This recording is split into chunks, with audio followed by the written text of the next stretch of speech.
একজন মানুষ যদি হারাম খাদ্য খায়া ওই খাবার খাওয়ার পরে তার যেই শক্তি সঞ্চার হবে, এই শক্তির দ্বারা তাকে কোনোদিন ভালো পথে চলতে সাহায্য করবে না।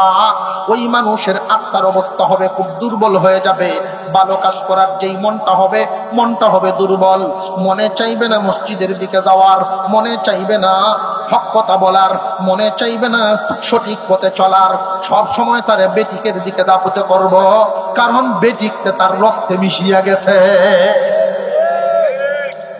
আপনারা হয়তো অনেকেই মনে মনে এইরকম একটা প্রশ্ন করতে পারেন, হুজুর আপনি তো খাবারের কথা বলছেন, খাবার আল্লাহ তো বলছেন কুলু মিন তাইয়্যিবাতি মা রাযাকনাকুম।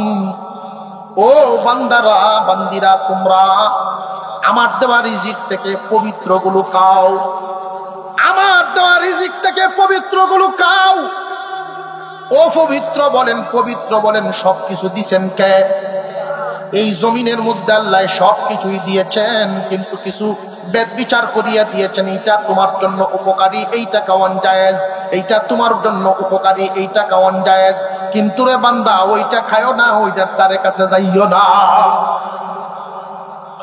আল্লাহ পাক বলেন তোমরা জমিনে যে দিলাম হালাল হালাল খাবারটা খাও, পবিত্র খাবার খাইবা, আত্মা পবিত্র হবে। হক পথে চলতে, হক কথা বলতে তোমাকে দাবিত করবে, সাহায্য করবে।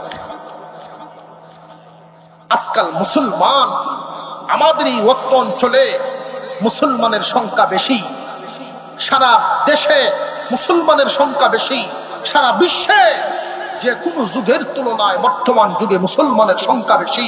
কিন্তু এরপরেও মুসলমান আরামে নাই। কারণটা কি? আরামের রাস্তা ছেড়ে দিয়েছে মুসলমান। শুনতে পারি অনেক মহিলা মা বোনরা মিলে, 210 জন মিললে, জালেরা বইনেরা মিললে, তারাও নাকি সমিতি করে। গজব নাজিল হইতে কিন্তু বেশি সময় লাগে না। জানিয়ে রাখবেন, আল্লাহর দেওয়া গজবের সূরত কিন্তু এক এক সময় এক একটা নামকরণ করিয়া আসবে। কারোর শরীরে আসবে ক্যান্সার নামক গজব, কারোর শরীরে আইব লিভারে পাথর, কারোর শরীরে আইব গোলবাড়ারে পাথর। আল্লাহ যদি দেন মুসিবত তোমার উপরে চাপায়া দিলে, জানিয়ে রাখবেন মহান মাওলায়ে কারীম বলেন, মহান আল্লাহ সব দেখেন, তোমার ডিল দেন। হাতে যখন আমরা গুড়ি উড়াইতাম, গুড্ডিটা থাকতো আমার হাতে, গুড্ডি উঠতো উপরে। এই গুড্ডি তখন মাথা লড়াইয়ার উপরের দিকে যায়, সে এই কথায় বুঝায়, লেজ লড়ায় যখন উপরের দিকে যায়, এইটাই বুঝায় গেলাম না তুমি আমারে ভাইতা না। কিন্তু ভাবার ক্ষমতা আছে না নাই? গুড্ডি তো আটো। আল্লাহ পাক রব্বুল আলামিন বলেন, বান্দারে ছাড়লাম, তোমারে ভালো করার যোগ্যতাও দিলাম, খারাপ করার যোগ্যতাও দিলাম। আবার তোমার পিছনে আমি প্রেসক্রিপশন দিলাম, পরামর্শ করার মতো, পরামর্শ পাওয়ার মতো ব্যক্তি এবং মাধ্যম দিলাম কোরআন এবং হাদিস থেকে। তোমরা জানিয়া আমার দেওয়া রিজিক থেকে পবিত্র পবিত্র রিজিক গুলো খাইবা, ও পবিত্র রিজিক গুলো তোমরা খাইও না। আমার দেওয়া মালের অনুমতি আছে যেইগুলো গ্রহণ করবা, অনুমতি নেই এইগুলো গ্রহণ করিও না। যদি হালাল খাদ্য তোমরা খাইতে পারো, হালাল পয়সা দ্বারা তোমরা কাপড় চোপড় ব্যবহার করতে পারো, হালাল মাল দিয়ে ঘরবাড়ি করতে পারো, যা কিছু আছে সবকিছুই তোমার পবিত্র। তোমার মাথা থেকে পা পর্যন্ত, টুপি থেকে একদম জুতা পর্যন্ত যা আছে সব হালাল। তোমার শরীরে হালাল, তোমার রক্তে মাংসে যা আছে হালাল, তোমার পেটের ভিতরে যা আছে হালাল। বান্দারে ওযু করিয়াই এক ধরনের পবিত্রতা হাসিল হয়, আর ভিতরে খাদ্য খাওয়ার মাধ্যমে এক ধরনের পবিত্রতা হয়। নামাজ পড়ার সময় শরীর পাক, কাপড় পাক, নামাজের জায়গা পাক আছে না নাই? শরীর পাক যে কওয়া হয়, শরীর পাক, এই শরীর পাকের ব্যাপারে শুধু নাফাকির থেকে, বাহ্যিক নাফাকির থেকে এক ধরনের পবিত্রতা হাসিল করা, অভ্যন্তরীণ নাফাকির থেকেও পবিত্রতা হাসিল করা। বাহ্যিক নাফাকি আমরা সবাই বুঝি, সবাই দেখি, কিন্তু অভ্যন্তরীণটা দেখি না। সুদের পয়সা দিয়া, বড় মাছের মাথা দিয়া খায়া, সুদের পয়সার টাকা দিয়া কিন্যা পাঞ্জাবি ভিন্দে যদি মসজিদ আগের কাতারও বয়ায়, আমরা কি বুঝাম ভিতরে কিতা? কিন্তু আল্লাহ জানেন না জানেন না।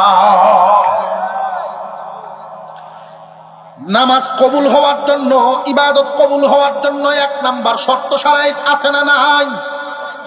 আল্লাহ পাক রব্বুল আলামিন বলেন, নামাজে দাঁড়ানোর আগেই তুমি জানিয়ে রাখবা তোমার শরীর পাক।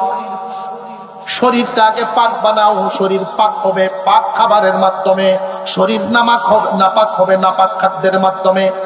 শরীয়ত তোমাকে অনুমতি দিয়েছে নামাজ পড়তে পারবা, কিন্তু নামাজের বরকত হাসিল হবে না হালাল খাবার খায়া, হালাল খাদ্য গ্রহণ করিয়া, হালাল কাপড় চোপড় দিয়া যখন বান্দা তুমি নামাজ পড়বা। যে সমস্ত মানুষ এইভাবে আমল করত, বান্দা যখন কুরআনুল কারীম তিলাওয়াত করে নামাজের ভিতরে আলহামদুলিল্লাহি রাব্বিল আলামিন, মহান আল্লাহ পাক রব্বুল আলামিন, এই পবিত্র বান্দার সাথে আল্লাহ কথা বলা শুরু করে দেন। বলেন আল্লাহু আকবার। আল্লাহ ওই সমস্ত বান্দাদের সাথেই নামাজে কথা বলেন, সবার সাথে বলেন না। আল্লাহ পাক রব্বুল আলামিন বলেন, এই মানুষগুলো আমার বড় মায়ার জাতি। এই মানুষগুলোরে আমি আল্লাহ কুদরতি হাত লাগায়া বানাইছি। এই পৃথিবীতে আমরা যা কিছু দেখি বা না দেখি, বিশাল বিশাল পাহাড়, বিশাল বিশাল সাগর, বিশাল আসমান, বিশাল জমিন, কোনটাই আল্লাহ পাক রব্বুল আলামিন নিজের হাত দিয়ে বানান নাই। তিনি কোন বলেছেন, হুকুম করেছেন তো হয়ে গেছে। কিন্তু আপনি আমি যেই মানুষ, আল্লাহ পাক ওই মানুষটাকে নিজ হুকুম দ্বারা বানান নাই, নিজ কুদরতি হাত লাগায়া বানাইছে। এই মায়ার জাতি মানুষ আল্লাহর পছন্দের আকৃতি দিয়া বানাইছেন মানুষ। এই মানুষটাকে জান্নাত দেওয়ার জন্য এত সুন্দর আকৃতি দিয়েছেন। এই আকৃতির মানুষটা যেন জান্নাতে যাইবার পারে, মহান আল্লাহ পাক রব্বুল আলামিন আমাদের বডিতে 2টা অংশ রেখেছেন। একটা অংশের নাম বডি, আর একটা অংশের নাম আত্মা। একটা অংশের নাম বডি, আর একটা অংশের নাম আত্মা।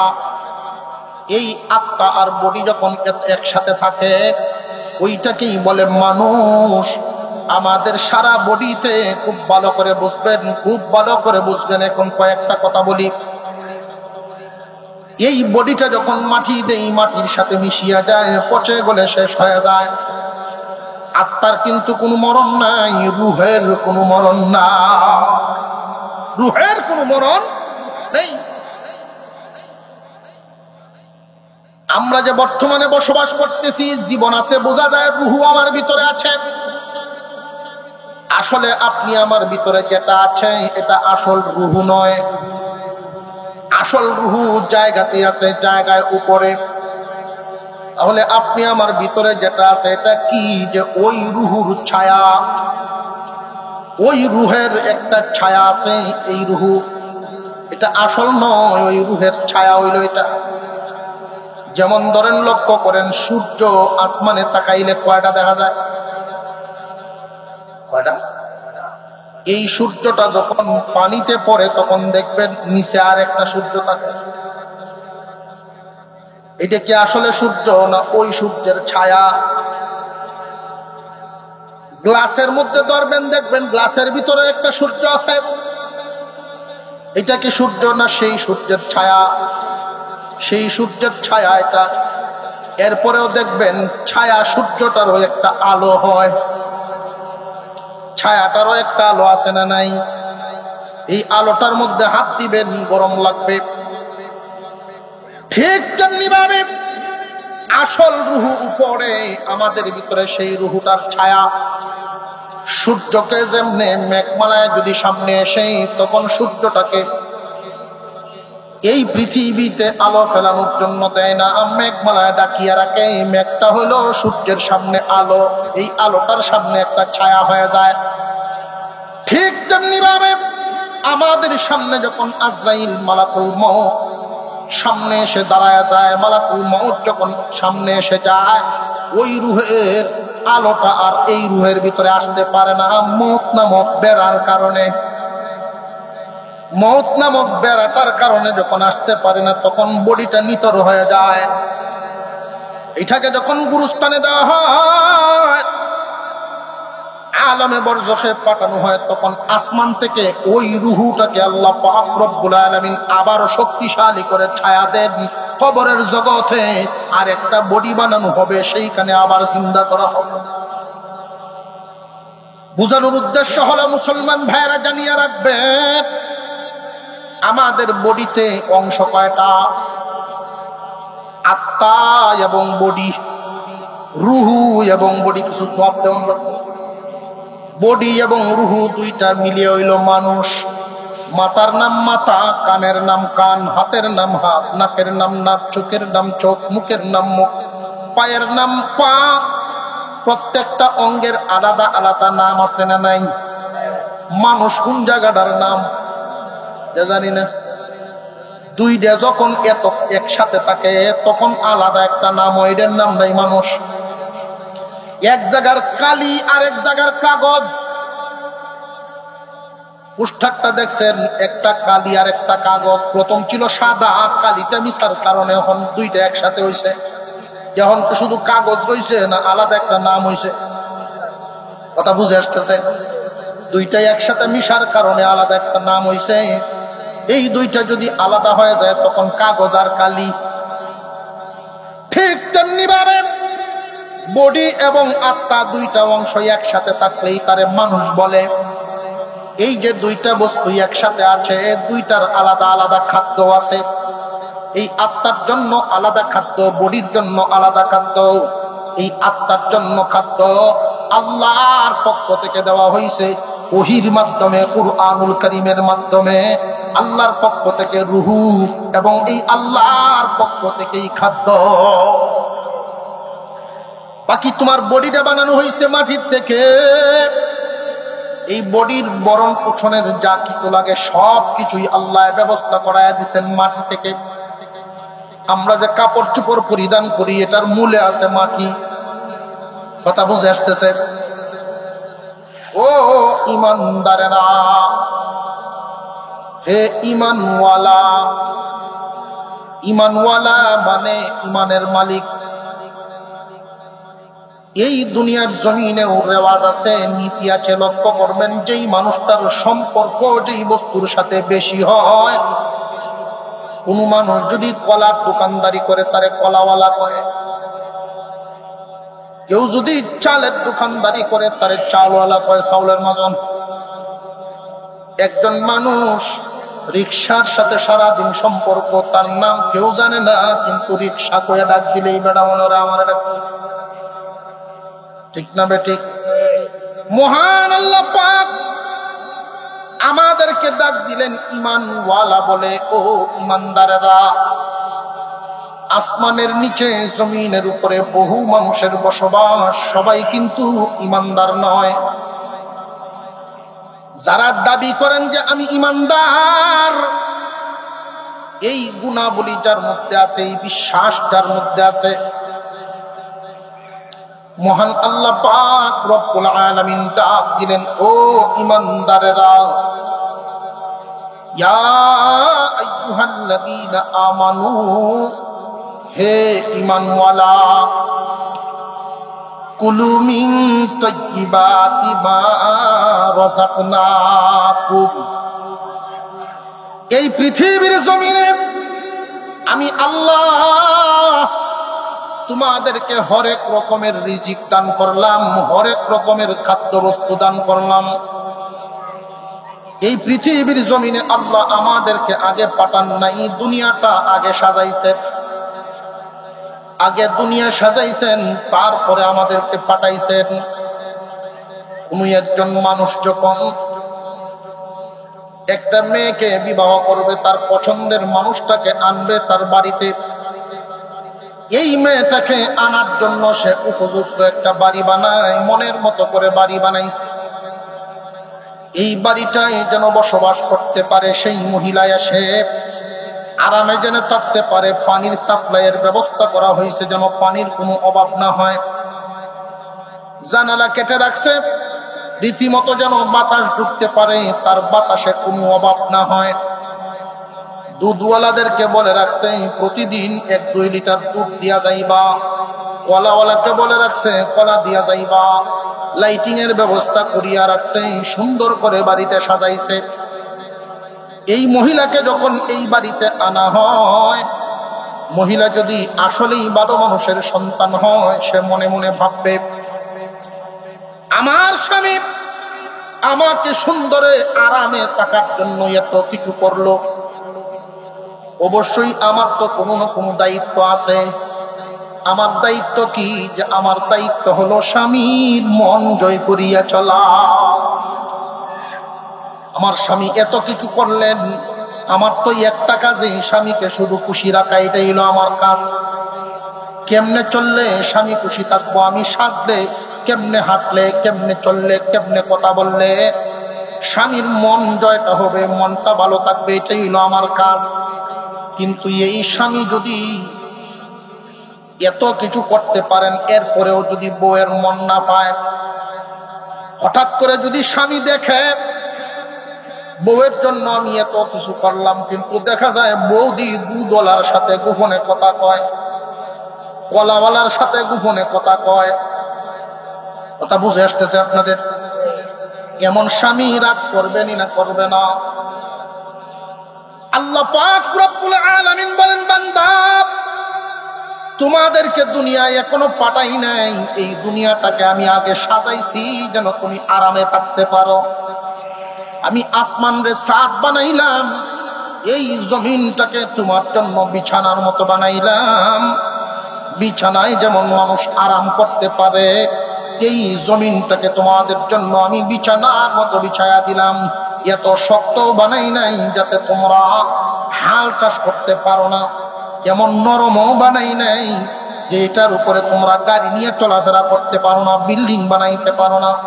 তোমাদের উপযোগী করে আমি এই বিছানা বানাইলাম। শুধু তাই না রে বান্দা, আমি তোমাদেরকে কেমনে রিজিকের ব্যবস্থা করি জানো নি? সূর্যটাকে আমি এমন জায়গায় সেট করে দিলাম, এই সূর্যটা তোমাদের খেদমত করে, আলো দেয়, এবং এই সূর্য তোমাদের আরো খেদমত করে। সূর্যটাকে আমি এত উপরেও উঠাই নাই, যদি যেই জায়গায় সেট করেছেন এই সূর্যটা যদি আল্লাহ আর একটু উপরে সেট করতেন, দুনিয়া বরফ হয়ে যেত। আর যদি আর একটু নিচে নামায় সেট করতেন, দুনিয়া বিরান হয়ে যেত। মহান আল্লাহ পাক রব্বুল আলামিন এত সুন্দর করে এত ভালো জায়গায় সেটিংটা করেছেন। মহান আল্লাহ পাক রব্বুল আলামিন যখন দেখেন বান্দার বৃষ্টির দরকার, সূর্যকে হুকুম দেন সাগরের তাপ দাও, হিট দাও। এই সূর্যের হিটের কারণে পানি, সাগরের পানি বাষ্প হইয়া মেঘমালায় পরিণত হয়। এই পানিটা যখন বাষ্প হয়ে আল্লাহর হুকুমে উপরের দিকে উঠে যায়, আল্লাহ পাক রব্বুল আলামিন বলেন, মিকাইল রে আবার তোমার দায়িত্ব। রে মিকাইল, আল্লাহর ফেরেশতা, ক্ষমতাধর ফেরেশতা সেই মিকাইল আলাইহিস সালাম, ওই উপরে উঠা পানিটাকে আবার এইভাবেই যদি বৃষ্টি বানায়া ফালায়া দিতেন, ওই সাগরের লুনা পানিটা যদি জমিনে পড়ে যেত, সব জ্বলিয়া ছাই হয়ে যেত। আল্লাহ পাক রব্বুল আলামিন মিকাইল আলাইহিস সালামকে বলেন, আমার বান্দাদের জন্য উপকার হয় এই জন্য তুমি প্রসেসিং করো, প্রসেসিং। আমরা যে মাঝে মাঝে দেখি জিলকি মারে, জিলকি, এই জিলকি তো আসলে জিলকি নয়। এটা কেন হয়? এই জিলকিটা কেন হয়? তাফসীরের কিতাবের মধ্যে উল্লেখ করা হয়, মিকাইল আলাইহিস সালাম সেই মেঘমালার উপরে চাবুকের মতো করে আগুনের লাঠি দিয়ে আঘাত দেয়। বিশাল মেঘমালায় মিকাইল আলাইহিস সালাম যখন আঘাত দেন, তখনই পানিটা দুই ভাগে ভাগ হয়ে যায়। লবণ একদিকে, স্বচ্ছ পানিটা চলে যায় আরেক দিকে। এই পরিষ্কার পানিটাকে একবারে ফুটা ফুটা করে বৃষ্টি বানায়া, কোন জায়গায় কয় ফুটা দরকার, কোন জায়গায় কয় ফুটা দরকার, মানুষে বেশি জানে না আল্লাহ বেশি জানে? এই দায়িত্ব যদি আল্লাহ মানুষরে দেলতেন, তাহলে রাজীবপুরের মানুষ কইল পানি আমরা রেন তখন হরানো যাও। যে ব্যক্তি জ্বালা ভাল্ল হয় সে কইল মেঘ আসবো আয়োগ, কিন্তু আরেকজনে যে দান রইদ দিছে সে কইল না, রইদের দরকার। বান্দা তুমি জানো না কোন সময় কোন জায়গায় কয় ফোঁটা দরকার এটা আল্লাহ জানেন। এই জন্য বৃষ্টির ফুটা ফুটা বৃষ্টি বানায়া এই জমিনে ফেলানো হয়। রে বান্দা, তুমি বান্দার জন্য আমি আল্লাহ কি পরিমাণ খেদমত করতেছি, কি পরিমাণ খাদেম ব্যবহার করতেছি তোমার খবর নেই। তুমি তো একটা বিচি মাত্র জমিনের মধ্যে লাগাইলা, লাউ বিচি। এই বিচিটার পিছনে মেহনত করার জন্য সকালবেলায় একজন ফেরেশতা পাঠানো হয়। এই ফেরেশতা সন্ধ্যা পর্যন্ত এর পিছনে মেহনত করে। সন্ধ্যাবেলায় আরেকজন ফেরেশতা পাঠানো হয়, ফজর পর্যন্ত ওই ফেরেশতায় মেহনত করে। এইভাবে সকাল সন্ধ্যা, সন্ধ্যা থেকে সকাল, সকাল থেকে সন্ধ্যা, এইভাবে ফেরেশতা খাদিমের মেহনত চলতে থাকে। আমরা তো মনে করি শুধু মাটির শক্তি, না না, এই মাটির শক্তি আসমান থেকে আল্লাহ বৃষ্টির পানি দেন, পানি দিয়ে মাটির শক্তিশালী বানান। যদি বৃষ্টি না হয়, 10 বছর বৃষ্টি বন্ধ হয়ে গেলে সারা মাটিটাই মরুভূমিতে পরিণত হবে। মহান আল্লাহ পাক ফেরেশতা খাদিম দিয়ে তোমাকে এতটুকু খাওয়াইলেন। একবারে বান্দার সামন পর্যন্ত যাওয়ার আগ পর্যন্ত 2টা পাতা নিয়ে গাছটা গজায়, এরপরে লতা পাতা দেয়, তারপরে ফুল দেয়, এরপরে কড়া ধরে, এরপরে বড় হয়। এই পর্যন্ত সকালে একজন ফেরেশতা, বিকালে আর একজন ফেরেশতা, সকালে একজন ফেরেশতা, বিকালে আরো একজন ফেরেশতা। এইভাবে বান্দা খাওয়ার আগ পর্যন্ত ফেরেশতা খাদিম দিয়ে শুধু খেদমত করা। কেন খেদমত করান? ফেরেশতারা জিগায়, আল্লাহ এত খেদমত, একটা নিয়ামতের পিছনে আপনি এত খেদমত করাইতেছেন, কারণটা কি? আল্লাহ, সুতা কিসের তৈরি? তুলার। তুলা কিসের তৈরি? যে গাছ হয়, গাছটা কোনানো মাটির। কথা বুঝে আসতেছে আপনাদের? সবকিছু মাটির থেকেই আল্লাহ উৎপন্ন করেন, ব্যবস্থা করে দিয়েছেন। মহান মৌলাই করিম বলেন, বান্দারে তোমার বডি আর আত্মা মিলিয়া তুমি মানুষ। সাবধান সাবধান, তোমরা যেহেতু ইমানদার, এই জন্য আল্লাহ আমাদেরকে বুঝাইতেছেন, রুহের খাদ্য আমি পাঠাইলাম আর বডির খাদ্য জমিনে দান করলাম। জমিনে যে দিলাম, তুমি ভালো খাইতে পারবা, মন্দও খাইতে পারবা।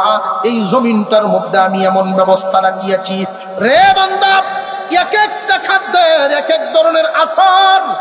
এই জন্য আল্লাহ তোমাকে এমন একটা আইন করে দিয়েছেন, যা ইচ্ছা তুমি তা খাইও না, উপকারী উপকারী বস্তুগুলো খাইবা। যদি উপকারী বস্তুগুলো তুমি খাইতে পারো, তাহলে বডিতে যেই শক্তি সঞ্চার হবে, এই শক্তিটা তোমার ভালোর দিকে দাবিত করবে। আর যদি মন্দগুলো খাইয়া শক্তি সঞ্চার করো, শক্তি অর্জন করো, ওইগুলোর দ্বারাই যেই রক্ত মাংস হবে, ওই বডিটা আত্মার সাথে যুদ্ধ করিয়া তোমার বেশিরভাগই ভুলের দিকে নিব। কথা বুঝে আসতেছে এখন? আল্লাহ পাক রব্বুল আলামিন বলেন, ইয়া আইয়ুহাল্লাযীনা আমানু, হে ঈমানওয়ালা ঈমানদার, আসমানের নিচে সব ধরনের মানুষ বসবাস করতে পারে, এই আইন সবার জন্য না, তোমাদের জন্য মানিয়ে চলা উচিত। কেন জাননি? ফসাগান্দা খাবার খায়া, ফসাগান্দা খাবার খায়া কুকুর এবং শুকুর মোটা তাজা হয়। গুস্তের দোকানের দ্বারও দেখবেন কিছু কুত্তা থাকে, রক্ত খায়, ফসাগান্দা খায়, এরা শরীরের অবস্থা দেখুন যে। আর একটু জোরে এখন ঠিক না বেঠে? দরেই করে, এক ধরনের দরেই করে। ফসাগান্দা খাবার খায়া কুকুরের শুকুরের স্বাস্থ্য ভালো হয়, কিন্তু মানুষের জন্য উপকারী না। মানুষ এগুলো খাইলে, ফসাগান্দা খাইলে কি পেট ভালো থাকবো না খারাপ হইব? আরো স্বাস্থ্য যেরকম আছে, 8-10 বার বাথরুমে গেলে এমন থাকবো না, সাফা সুফা ভাঙ্গে যাবে। মুসলমান ইমানদার ভাইরা আমার, হারাম খাদ্য বেদিনদের জন্য, সুদ ঘুষ বেদিনদের জন্য, হারামটা বেদিনরা উন্নতি পাইতে পারে, মুমিনদের জন্য হারামে কোনো আরাম না। তা বুঝে আসতেছে? আল্লাহ পাক যে আমাদের বডিটা বানাইছেন মাটি দিয়া, খাদ্যের ব্যবস্থা, ভরণ পোষণের ব্যবস্থা সবকিছুই করছেন। এই বডির যা কিছু আছে সব থাকবে মাটির থেকে। আত্মার খাবার আসমান থেকে, জমিনের বডির খাবার মাটির থেকে। এই মাটির থেকে যে বডির খাবার গ্রহণ করবা, তুমি কিন্তু ইমানদার, তুমি বেঈমান না। তুমি যে ইমানদার, চিন্তা ভাবনা করিয়া খাইবা, ভিতরে ঢুকাইবা, চিন্তা ভাবনা করিয়া শরীরে পরিধান করবা। তুমি যেই ব্যবহার করবা, যেই বস্তুগুলো, এইগুলো কিন্তু সব ধরনের জিনিস ব্যবহার করতে পারবা না। এই কথাটাই আল্লাহ বলে, ইয়া আইয়ুহাল্লাযীনা আমানু কুলু মিন তাইয়্যিবাতি মা রাযাকনাকুম। 1 নাম্বার সবক, ওয়াশকুরু লিল্লাহি ইন কুনতুম। 2 নাম্বার সবক, ইয়াহু তা'বুদুন। প্রথমে তিনি বলেন, ও ঈমানদার। আয়াতের শেষে তিনি বলেন, তোমরা যদি সত্যি আল্লাহর ইবাদতকারী বান্দা হইয়া থাকো। প্রথম দিকে তিনি বলেন, ও ঈমানওয়ালা, সত্যি যদি তোমরা আল্লাহর ইবাদতকারী বান্দা হইয়া থাকো। মাঝখান দিয়ে আমি আর একটা কথা বলে দেই আপনাদেরকে। আল্লাহ পাক জান্নাত বানাইছেন ঈমানদারের জন্য, জাহান্নাম বানাইছেন কাফেরের জন্য। জান্নাত বানাইছেন ঈমানদারের জন্য, জাহান্নাম বানাইছেন কাফেরের জন্য। এখন হয়তো দূরের থেকে বইয়া অনেক বেড়েন বেটেন মনে মনে ভাবতে পারে যে নামটা তো লেখাইছি বালা জায়গাতেই, ঈমানদারের খাতার যেহেতু নাম লেখাইছি, তাহলে তো জান্নাত পাই আমি, সুদ খাইলে অসুবিধা নাই, ঘুষ খাইলে অসুবিধা নাই। না, জানিয়ে রাখবেন, মসজিদে, দুনিয়ার জমিনের মসজিদে কি নাপাকি নিয়ে ঢোকা যায় না? না জায়েজ। নাপাকি নিয়ে মসজিদের ভিতরে যাওয়া জায়েজ না? না জায়েজ। জান্নাত পবিত্র জায়গা, ওইখানে গুনাহ নামক ময়লা নিয়ে কাউকে ঢুকতে দেওয়া হবে না। আল্লাহ পাক রব্বুল আলামিন জান্নাত বানাইছেন মুমিনদের জন্য, জাহান্নাম বেঈমানদের জন্য। কিন্তু অনেক মানুষ ইমানের খাতায় নাম লেখাইছে, মুমিনের খাতায় নাম লেখাইছে, এরপরেও জাহান্নামে জ্বলবে। কেন জানেননি? যে এদের গায়ে ময়লা আছে। প্রশ্ন করতে পারেন, হুজুর জাহান্নামের আগুনে তো থাকবে কাফেররা। যে হ্যাঁ থাকবে কাফেররা ঠিকই, এটা বানানো হয়েছে তাদের জন্য, তাদের জন্যই বানানো হয়েছে। ওরা হইল জাহান্নামের স্থায়ী ঠিকানার অধিকারী। কিন্তু অনেক মুমিন এমন আছে যে নামে ইমানদার, কামে হইল কাফের বেঈমান। নামে ইমানদার, চলাচলায় হইল বেঈমান। নামে ইমানদার, আদর্শ নীতিতে গ্রহণ করে তার আত্মা।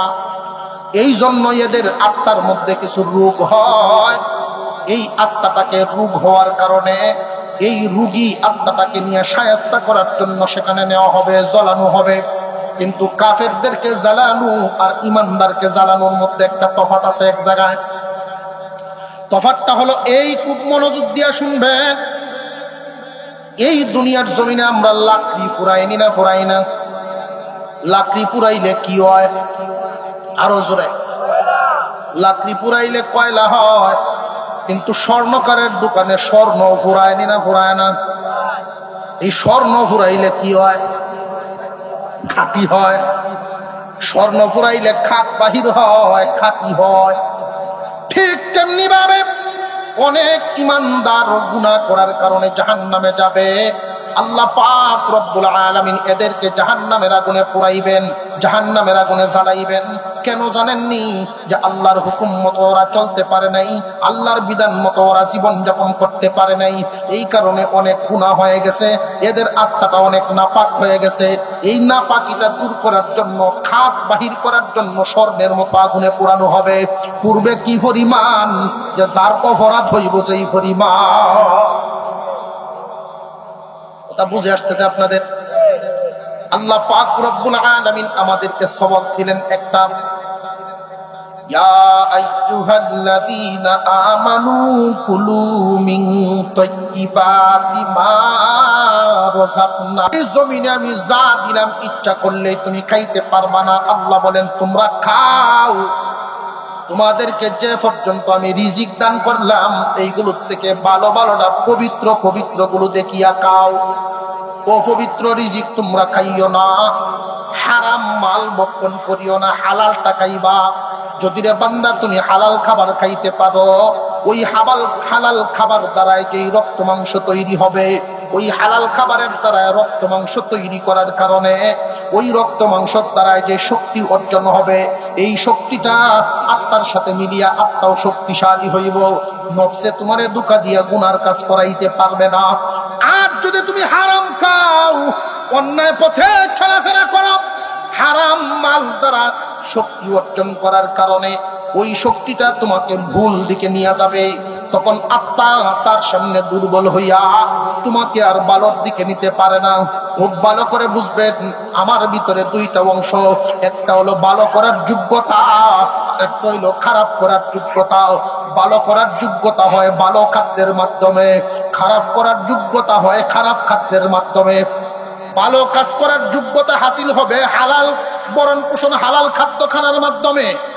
আর মন্দ হারাম কাজগুলো আমাদের দ্বারা বেশি হবে হারাম খাদ্যের দ্বারা শক্তি অর্জন করার মাধ্যমে। কথাটা বুঝে আসতেছেনি আপনাদের? অনেক মানুষ মনে মনে ভাবেন, মনে চায় নামাজ পড়ার জন্য কিন্তু পারি না, মনে চায় ভালো কাজ করার জন্য কিন্তু পারি না। পারেন না কারণটা কি? আসল জায়গায় গন্ডগোল। খুঁজ লইয়া দেখেন আপনার খানা পিনায় গন্ডগোল, খানা পিনায় গন্ডগোল, ঝামেলা তো সেই জায়গা। আজকে যদি বাজারে একটা হাতি জবাই করা হয় আর যদি ঘোষণা হয় বিশাল বড় হাতি জবাই করা হয়েছে, গোশতের কোনো অভাব নাই, আসেন এক একজনকে 10 কেজি করে দেওয়া হবে, টাকা পয়সা লাগবে না। আরেক জায়গায় আরেক সাইডে দেয়া কয়েকজন নামাজি মানুষ তারা মিলিয়ে একটা ছাগল জবাই করছে, 8 বহিরে গোশত বাড়ো করছে। এখন বলেন আপনারা এখানে যারা আছেন দুইটাই ফ্রি পাইছেন, কিন্তু একদিকে গেলে পাইবেন 10 কেজি আর একদিকে গেলে পাইবেন 8 দোয়া। এখন বুদ্ধিমান মানুষ যারা তারা কোনটা গ্রহণ করবে? 8 বড়া না 10 কেজি? কেন 10 কেজি তো বেশি, 1 মাস খাওয়ান যাবে। 8 বড় তো 2 জনেরই, এরপরেও নেওয়া যাবে না। কেন? খাওয়ার অনুমতি নাই। সারাদিন গাম জড়াইয়া পরিশ্রম করিয়া মাত্র 300 টাকা ইনকাম করে 300 টাকা দিয়া বাজার সদাই করলে মন মতো মাছ কিনতে পারবে না।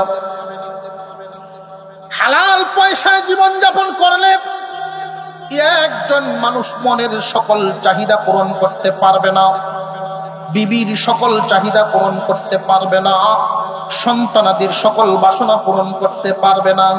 কিন্তু এরপরেও জানিয়ে রাখবেন, যদিও সকল আশা পূরণ হয় না, মনের দিকে একটা সান্ত্বনা দিবেন, আমি যা করলাম হালাল দিয়া করলাম।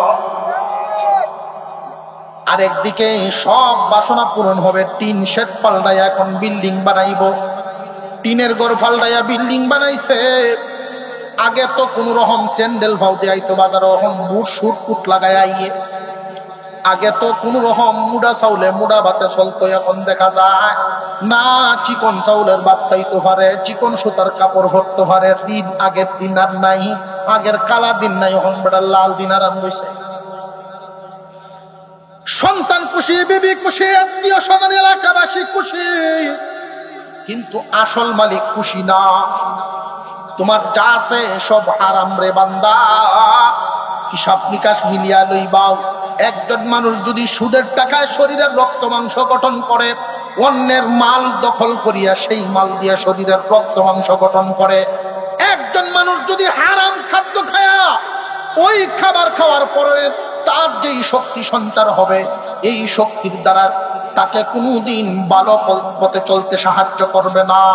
ওই মানুষের আত্মার অবস্থা হবে খুব দুর্বল হয়ে যাবে। ভালো কাজ করার যেই মনটা হবে দুর্বল।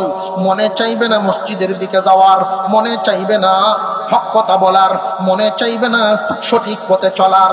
সব সময় তার বেটিকের দিকে দাপুতে করব, কারণ বেটিকতে তার রক্তে মিশিয়া গেছে। আপনারা হয়তো অনেকেই মনে মনে এইরকম একটা প্রশ্ন করতে পারেন, হুজুর আপনি তো খাবারের কথা বলছেন, খাবার আল্লাহ তো বলছেন কুলু মিন তাইয়্যিবাতি মা রাযাকনাকুম। ও বান্দারা বান্দিরা, তোমরা আমার দেওয়া রিজিক থেকে পবিত্রগুলো খাও, আমার দেওয়া রিজিক থেকে পবিত্রগুলো খাও। ও পবিত্র বলেন, পবিত্র বলেন, সবকিছু দিছেন কে? এই জমিনের মধ্যে আল্লাহ সবকিছুই দিয়েছেন, কিন্তু কিছু বেদ বিচার করিয়া দিয়েছেন, এইটা তোমার জন্য উপকারী, এইটা খাওয়ান জায়েজ, এইটা তোমার জন্য উপকারী, এইটা খাওয়ান জায়েজ। কিন্তু রে বান্দা, ওইটা খায়ও না, ওইটার তারে কাছে যাইও না। আল্লাহ পাক বলেন তোমরা জমিনে যে দিলাম হালাল হালাল খাবারটা খাও, পবিত্র খাবার খাইবা, আত্মা পবিত্র হবে। হক পথে চলতে, হক কথা বলতে তোমাকে দাবিত করবে, সাহায্য। আজকাল মুসলমান, আমাদের এই অত্র অঞ্চলে মুসলমানের সংখ্যা বেশি, সারা দেশে মুসলমানের সংখ্যা বেশি, সারা বিশ্বে যে কোনো যুগের তুলনায় বর্তমান যুগে মুসলমানের সংখ্যা বেশি, কিন্তু এরপরেও মুসলমান আরামে নাই। কারণটা কি? আরামের রাস্তা ছেড়ে দিয়েছে মুসলমান। শুনতে পারি অনেক মহিলা মা বোনরা মিলে, 210 জন মিললে, জালেরা বইনেরা মিললে, তারাও নাকি সমিতি করে। গজব নাজিল হইতে কিন্তু বেশি সময় লাগে না। জানিয়ে রাখবেন, আল্লাহর দেওয়া গজবের সূরত কিন্তু এক এক সময় এক একটা নামকরণ করিয়া আসবে। কারোর শরীরে আসবে ক্যান্সার নামক গজব, কারোর শরীরে আইব লিভারে পাথর, কারোর শরীরে আইব গোলবাডারে পাথর। আল্লাহ যদি দেন মুসিবত তোমার উপরে চাপায়া দিলে, জানিয়ে রাখবেন মহান মাওলায়ে কারীম বলেন, মহান আল্লাহ সব দেখেন, তোমার ডিল দেন।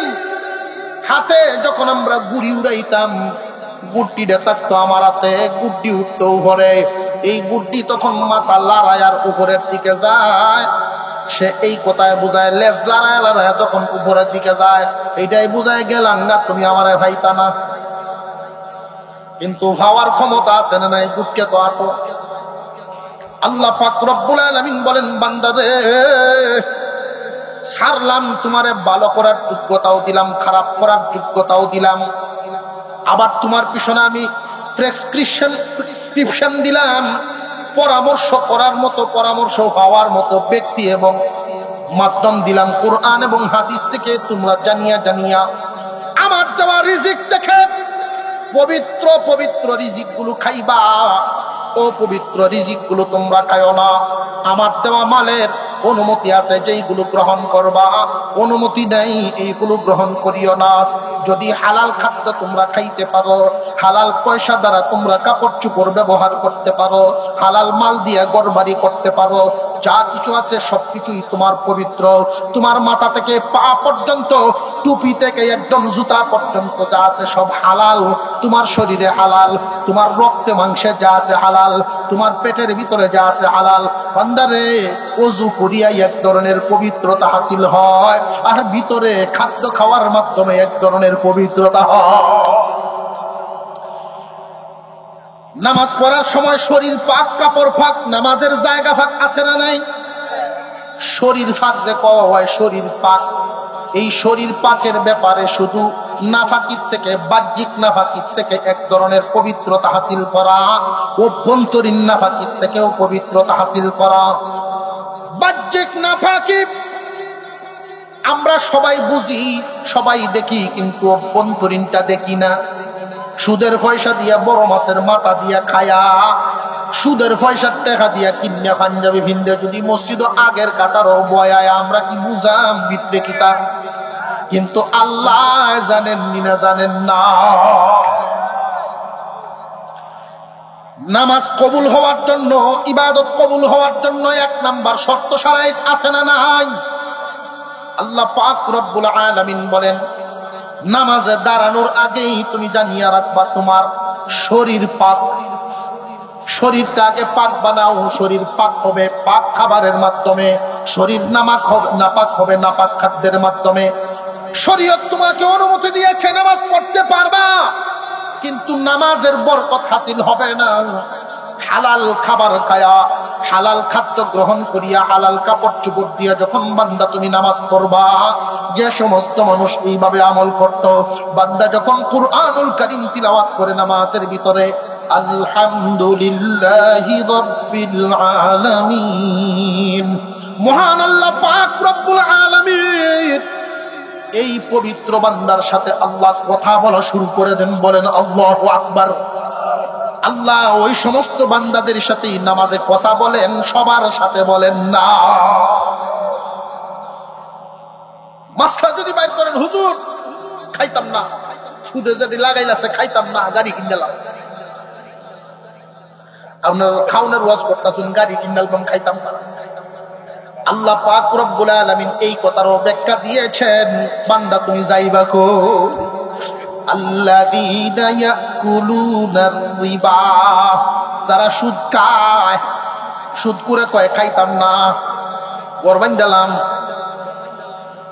আল্লাহ যেহেতু না করছে, আল্লাহ কইব একদিকে আমি যাই, আমার একদিকে। আল্লাহ বুঝেন নি না? বুঝেন না।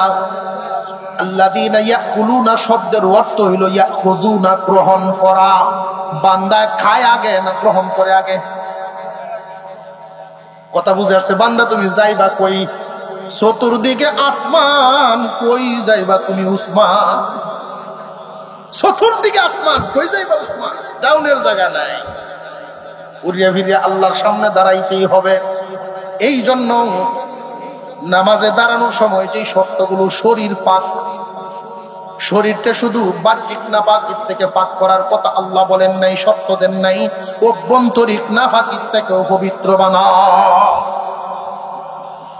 কুলু মিন তাইয়্যিবাতি মা রাযাকনাকুম। এক নাম্বার সবক, আমি যা রিজিক দিলাম ওইগুলোর থেকে পবিত্র পবিত্র গুলো দেখিয়া দেখিয়া খাও। এই পবিত্র পবিত্র রিজিক খাইলে পরে লাভটা কি? লাভ হইল একটা ঘটনার দ্বারা একটু সহজে আপনারা বুঝতে পারবেন। সময়ও খুব কম, মনে হয় মসজিদে 15 মিনিট বাড়ায় দেওয়া হয়েছে কিনা। যদি আজান হয়ে যায়, আজান পর্যন্তই আমাদের মিয়া। শাহজি আব্দুল্লাহ নামে একজন লোক ছিলেন, আল্লাহর বান্দা, খুব গরিব মানুষ, খুব গরিব মানুষ। শাহজি আব্দুল্লাহ, এই শাহজি আব্দুল্লাহ ধনী না গরিব? ঘুমাই গেছে দিয়া বেন্নেক তো ঘুমাই লইব। শাহজি আব্দুল্লাহ, ওনার পেশা ছিল ঘাস খাদ্য বাজারে বিক্রি করা। হাওড়ো ঘাস কাটেন, এগুলো গল্লা বান্ধে বান্ধে অন্য বাজারও বেছে। প্রতিদিন উনি 8 আনার ঘাস বেচতেন। 8 আনার ঘাস, এই 8 আনার ঘাস বিক্রি করিয়া 4 আনা দিয়া বাজার সদাই করতেন পরিবারের জন্য। 2 আনা এতিম মিসকিন বিধবাদের মধ্যে দান করে দিতেন, আর 2 আনা জমাইতেন। এই জমাইতে জমাইতে যখন 2 টাকা হয়, 2 আনা করে জমাইতে জমাইতে যখন 2 টাকা হয়, এই 2 টাকার বাজার করিয়া দেওবন্দের স্টাফ, দেওবন্দ মাদ্রাসার যে স্টাফ ছিল, ওনাদেরকে খাওয়াইতেন।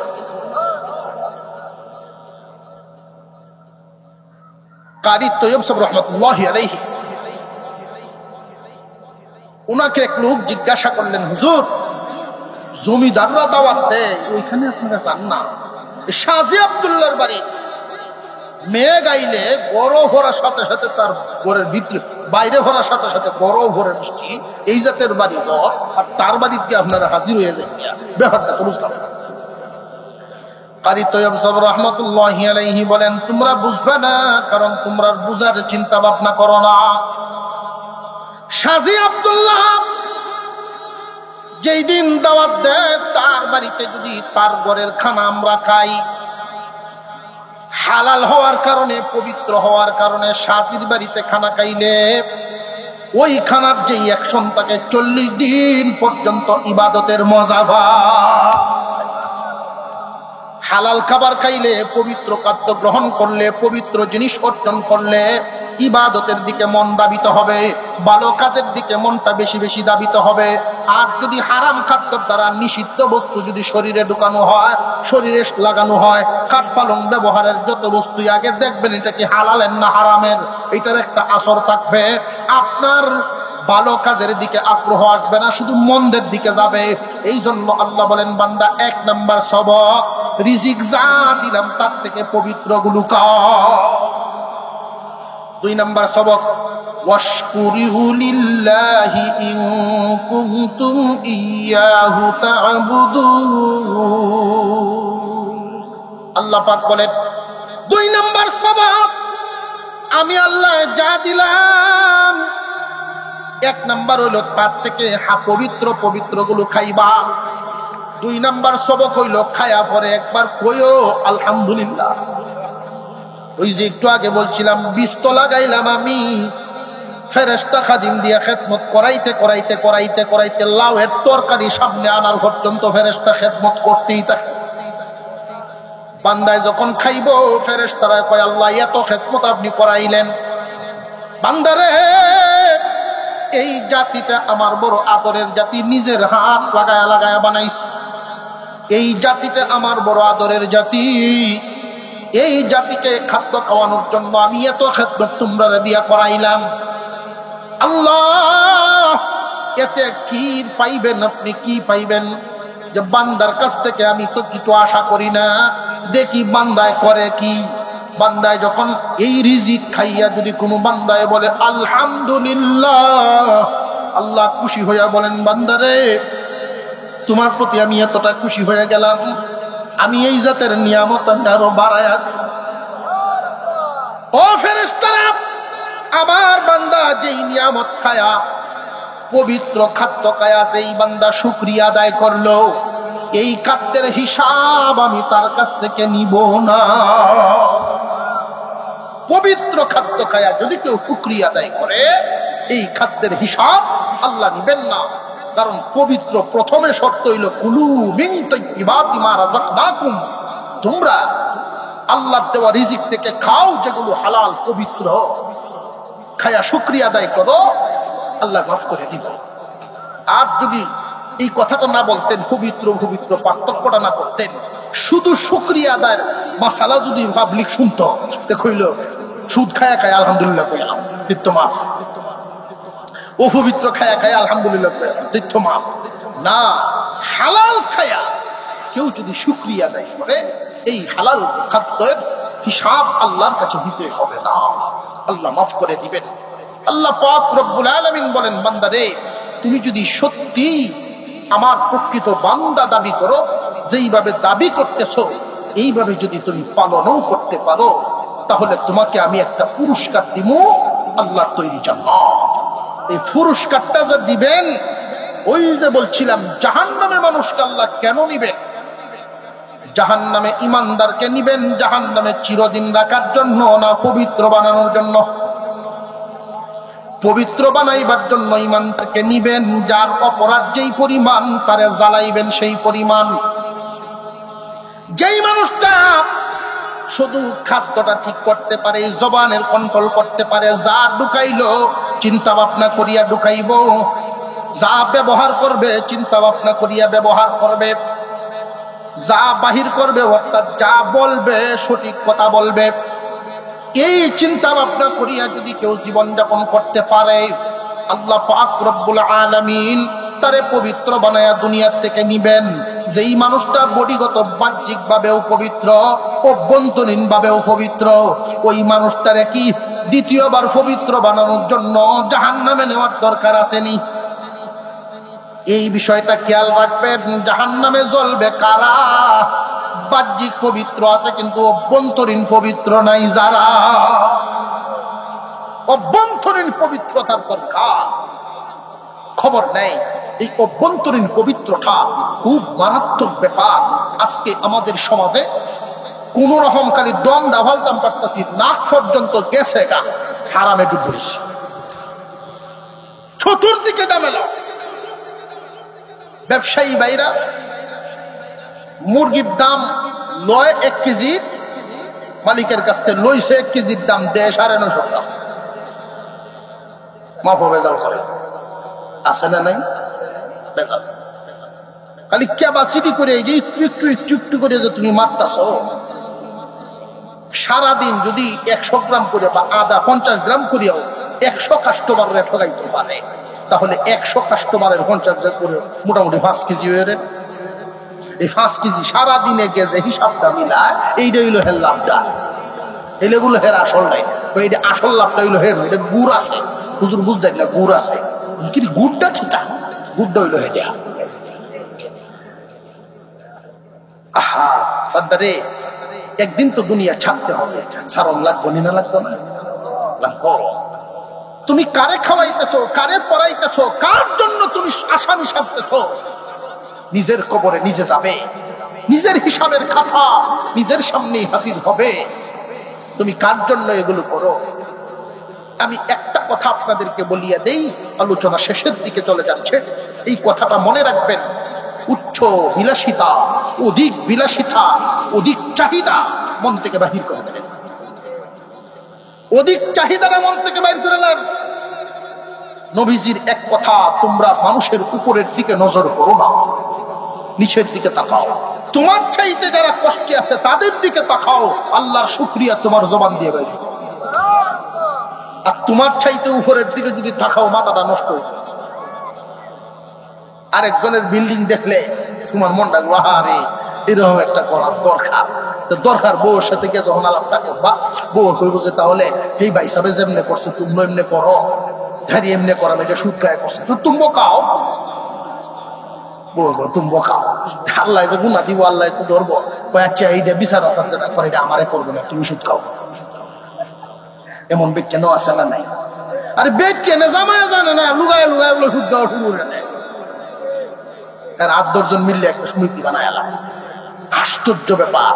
আমি মনে মনে কই, কোন সালাক বেড়ান যদি ভালাপ করে দেখায় একটা ঋণ নিত এর কাছে 5 লাখ টিয়া, 2-4 জন কাস্টমারের নিয়ে কালি হরিয়া তো করে টিয়া হওয়াইতো না, মাত্র মিথ্যা শেষ। আমি আপনাদেরকে অনুরোধ করব, সন্তানকে খানা খাওয়াইবেন হালাল। এই পৃথিবীর জমিনে আমরা একজন আর একজনের সাথে যে সম্পর্কটা আছে, পিতার সাথে পুত্র, পিতা পুত্রের যে সম্পর্ক, পবিত্র সম্পর্ক, এই সম্পর্কটার ক্ষেত্রে খেয়াল রাখবেন, আপনার সন্তান বালেগ হওয়ার আগ পর্যন্ত আপনার কাছে পায়। আপনি দেনেওয়ালা, সে হইল নেনেওয়ালা, এটা আল্লাহর বিধান। কি পায়? 1 নাম্বার খাদ্য। এই খাদ্যটা কোন ধরনের খাদ্য পায়? হালাল পবিত্র খাদ্য পায়। সন্তানে আপনার কাছে পায় হালাল পবিত্র খাদ্য, আপনি দেন তারে অপবিত্র। জীবনে ফইলাই কলজার টুকরা সন্তানরে ঠকাইলা। খুব সাবধান, পরিশ্রম করে যা পারবেন পবিত্র খাদ্য খাওয়াবেন। পবিত্র খাদ্যের দ্বারা পবিত্র রক্ত মাংস তৈরি হবে, আর পবিত্র রক্ত মাংসের দ্বারা যে মেজাজ তৈরি হয়, অভ্যন্তরীণ কথা, এই মেজাজের আসর হবে ভালো কাজ। আর যদি মন্দটা দিয়া, অপবিত্র মাল দিয়া তারে ভরণ পোষণ করো, অপবিত্র রক্ত মাংস তৈরি হবে, এর একটা আসর হবে খারাপ কাজ। যারা এই কাজগুলো করে অবশেষে তারাই নিজ সন্তানদের দ্বারা অপমানিত হয়। লক্ষ্য করে দেখেন, সমাজে আজকাল বেশিরভাগ সন্তানেরা এই যে ওয়াজ হইতেছে, এরপরেও মা বাবার সাথে সুন্দর আচরণের দিকে নেওয়া যায় না। কারণ কি? গুড়ালিতে চেক করে দেখেন, ভরণ পোষণে গন্ডগোল। হালাল দিয়া ভরণ পোষণ করার কথা, এর মধ্যে হারামের ছোঁয়া বেশি লাগছে। হালাল খাদ্যের মাধ্যমে হালাল আচরণ তৈরি হয়, হারাম খাদ্যের মাধ্যমে হারাম আচরণ তৈরি হয়। আল্লাহ আমাদেরকে বুঝার তৌফিক দেন, বলুন আমিন।